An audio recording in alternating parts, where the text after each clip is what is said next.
हम chapter number 3 कर रहे हैं, मैट्रिसेस पे है। कल हमने मैट्रिसेस का एक्सप्रेस कैसे किया जाता है, उसको रिप्रेजेंट कैसे किया जाता है, और टाइप्स ऑफ मैट्रिसेस में हमने कल पढ़ा था column matrix, matrix having only one column, row matrix हमने किया था हैविंग ओनली वन रो, और स्क्वायर मैट्रिक्स में हमने किया है number of rows equal to number of column. Diagonal matrix में किया है all non diagonal elements are zero and diagonal elements are non zero. और स्केलर मैट्रिक्स में हमने किया था कि non diagonal elements are zero, जैसे कि इसमें डायगोनल मैट्रिक्स में था। और स्केलर मैट्रिक्स में एक चीज ये है कि जितने भी डायगोनल एलिमेंट्स हैं वो कांस्टेंट हैं। आज हम आइडेंटिटी मैट्रिक्स करेंगे।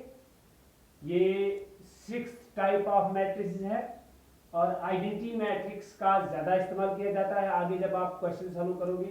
आइडेंटिटी मैट्रिक्स की पहचान ये है कि इसके जितने भी डायगोनल एलिमेंट हैं वो इक्वल टू 1 होते हैं और जितने भी नॉन डायगोनल एलिमेंट हैं वो 0 है।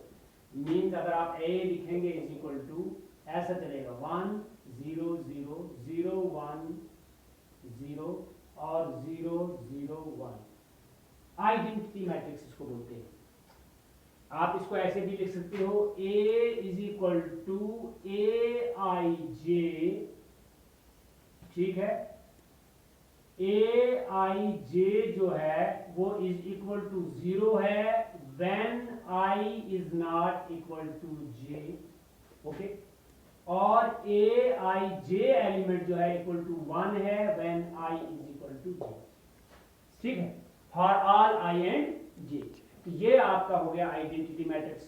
थोड़ा सा इसमें फर्क क्या है कि यही था स्केलर मैट्रिक्स में सारे डायगोनल एलिमेंट कांस्टेंट थे और वो कुछ भी हो सकते हैं। स्क्वायर रूट 3 था, स्क्वायर रूट 3 या 5 5 5 होता है। लेकिन आइडेंटिटी मैट्रिक्स में डायगोनल एलिमेंट्स जो हैं वो सारे 1 1 है, बाकी इसके जितने भी एलिमेंट्स हैं वो 0 हैं।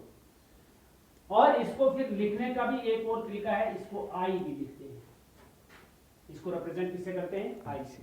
ये हो गया आपका आइडेंटिटी मैट्रिक्स। अब हम इक्वलिटी ऑफ मैट्रिसेस पे आते हैं, यानी दो मैट्रिसेस कैसे इक्वल होते हैं। When A matrix is equal to B matrix, ये तब होगा जब आपका, अगर ए आपका है सपोज ए आई जे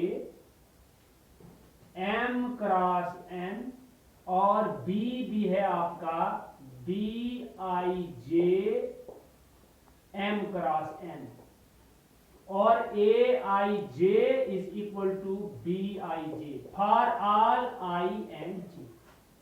तो इसकी दो प्रॉपर्टी, नंबर 1 इनका ऑर्डर सेम होना चाहिए, ऑर्डर इनका सेम होना चाहिए। आपकी बुक पे भी है ये, ऑर्डर सेम होना चाहिए। अगर ये 3 क्रॉस 2 है और ये भी स्क्वायर मैट्रिक्स होगा, क्या होगा ये? Square matrix. अगर 3 क्रॉस 2 है, नहीं, स्क्वायर मैट्रिक्स की कोई जरूरत नहीं है इसकी, अलबत्ता इसका ऑर्डर जो है वो सेम होना चाहिए, ठीक है। यहाँ स्क्वायर भी है और स्क्वायर का भी ऑर्डर होता ही है सेम। स्क्वायर मैट्रिक्स कब सेम होते हैं? जब उनका ऑर्डर सेम होता है। लेकिन इक्वलिटी ऑफ मैट्रिक्स में स्क्वायर मैट्रिक्स के अलावा भी इक्वल हो सकते हैं, मगर कब? जब अगर ये 2 क्रॉस 3 है, ये भी 2 क्रॉस 3 होना चाहिए। और इसमें क्या होना चाहिए? इसके जितने भी कॉरस्पॉन्डिंग एलिमेंट्स हैं, corresponding elements should be same या इक्वल भी आप लिख सकते हैं, ठीक है। तो ये दो प्रॉपर्टीज जिन दो मैट्रिसेस में होंगी उनको हम इक्वल मैट्रिसेस बोलते हैं। यानी अगर ए भी 3 क्रॉस 2 है, बी भी 3 क्रॉस 2, ऑर्डर सेम है, और जो ए मैट्रिसेस के अंदर एलिमेंट हैं वही उसके अंदर है। फर्स्ट एलिमेंट पे वहां अगर यहां 1 है, इधर भी 1 है। यहां सेकंड रो का फर्स्ट एलिमेंट अगर 7 है, यहां भी सेकंड रो का फर्स्ट एलिमेंट 7 होना चाहिए। तो इस तरह से ये जो मैट्रिसेस हैं वो इक्वल बनते हैं, और इस पे क्वेश्चन भी होगा आगे, ठीक है। अब हम एक्सरसाइज 3.1 पे आते हैं, जो आपकी एक्सरसाइज है पेज नंबर 64 है। आपका क्वेश्चन नंबर 1 है, मैट्रिक्स ए दिया हुआ है, जो अभी तक आपने इंट्रोडक्शन में पढ़ा उसी के मुतालिक यहाँ क्वेश्चंस हैं। ए मैट्रिक्स ये दिया हुआ है, आप बुक पे भी देख सकते हो, और इसका फर्स्ट पार्ट है the order of the matrix, right the order of matrix. Order of matrix इसका क्या आएगा, हमने कल भी आपको बताया है, रो नंबर ऑफ रोज 1 2 3, ठीक है, number of columns 4, this is the order of matrix. आप इसको एक्सप्लेन करके लिखेंगे। इसी तरह से आप इसका नंबर सेकंड है the number of elements. Second में नंबर ऑफ एलिमेंट्स आपने देखने हैं, मैंने आपको ऑर्डर से ही कल बताया था 3 4 12, आप इसको काउंट करो, ये सारे 12 आ जाएंगे। और उसके बाद है right the elements A13 A21 A33 A24 A23, यानी ये एलिमेंट्स लिखो, क्योंकि हमने जो जनरल रिप्रेजेंटेशन की थी मैट्रिक्स की वो क्या की थी, A11 A12 A13 A14, इस तरह से हम A1n तक गए थे। तो इसी तरह से नीचे भी आए थे A11 A21 A31 और AM1 तक चले गए थे हम। तो यहाँ कोई भी सपोज मुझे ये बोलता है भाई आप एक ऐसा एलिमेंट निकालो जो A32 है, सपोज A32 मैं निकालूंगा, A32 ये क्या रिप्रेजेंट कर रहा है, आपका नंबर ऑफ रो, ये क्या रिप्रेजेंट कर रहा है, number of column. Third row और सेकंड कॉलम में आपने जाना है, थर्ड रो ये है, सेकंड कॉलम ये है, और आपने देखना है इंटरसेक्ट कहां हो रहे हैं, थर्ड रो सेकंड कॉलम, यहां पे इंटरसेक्ट हो रहे हैं। तो आपका A32 एलिमेंट जो है वो आपका 1 हो जाएगा। इसी तरह से आप सब एलिमेंट को निकाल सकते हो।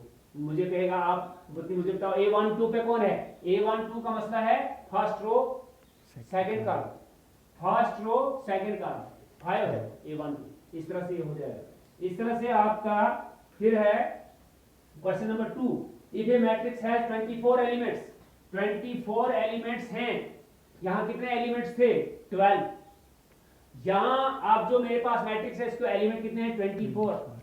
आपको बोल रहा है what are the possible orders it can have, इसके कितने पॉसिबल ऑर्डर हो सकते हैं। अरे भाई इसमें 24 सीधी रो हो सकती हैं और सिर्फ 1 कॉलम भी बन सकता है, ठीक है। मैं 1 से 24 नीचे तक लिखूंगा, रोज 24 आ जाएंगे और 1 कॉलम आ जाएगा। इसी तरह से इसका ऑर्डर 12 into 2 भी हो सकता है, इसका ऑर्डर 8 into 3 भी हो सकता है, इसका ऑर्डर 6 into 4 भी हो सकता है। ये आपको जैसे 4th और 5th के अंदर आप क्वेश्चन करते हैं, आप क्या करते हैं, आप फैक्टर्स निकालते हैं किसी भी नंबर के, आप यानी 24 के फैक्टर्स निकालते हैं, तो ऐसे निकालते हैं ना, एक तो निकालते हैं ना आप इसके प्राइम फैक्टर्स, एक जनरल फैक्टर्स भी निकाला जाता है, उसमें प्राइम भी आता है नॉन प्राइम भी आता है। तो ये आपका पॉसिबल ऑर्डर इतना तो हो गया, लेकिन उल्टा भी होगा, 1 into 24, 2 into 12, 3 into 8, 4 into 6। आप 24 एलिमेंट्स जिस मैट्रिक्स के अंदर होंगे आप उसमें 1 रो 24 कॉलम भी बना सकते हैं, आप उसमें 3 रोज और 8 कॉलम बना सकते हैं, आप उसमें 4 रोज और 6 कॉलम बना सकते हैं, 6 रोज और 4 कॉलम बना सकते हैं। इस तरह से ये क्वेश्चन आपका बहुत इजी है, इसको ज्यादा एक्सप्लेन करने की जरूरत नहीं है। इसी तरह से आपका है क्वेश्चन नंबर, इसमें एक और है, what if it has 13 elements. अगर एक मैट्रिक्स के अंदर सिर्फ 13 एलिमेंट्स, तो उसके ऑर्डर क्या होंगे, 13 मल्टीप्लाई बाय 1 और 1 मल्टीप्लाई बाय 13, उसके दो ही ऑर्डर हो सकते हैं, या 13 into 1 या 1 into 13, या उसके 13 रोज और 1 कॉलम होगी, या उसके 1 रो और 13 कॉलम हो सकते हैं। इसी तरह से आपका है क्वेश्चन नंबर 4, कंस्ट्रक्ट ए 2 क्रॉस 2 मैट्रिक्स। क्वेश्चन नंबर 4 पे आ जाएंगे हम, थोड़ा सा आपके 10 मिनट हो गए, करो बांध उसको, उससे आगे।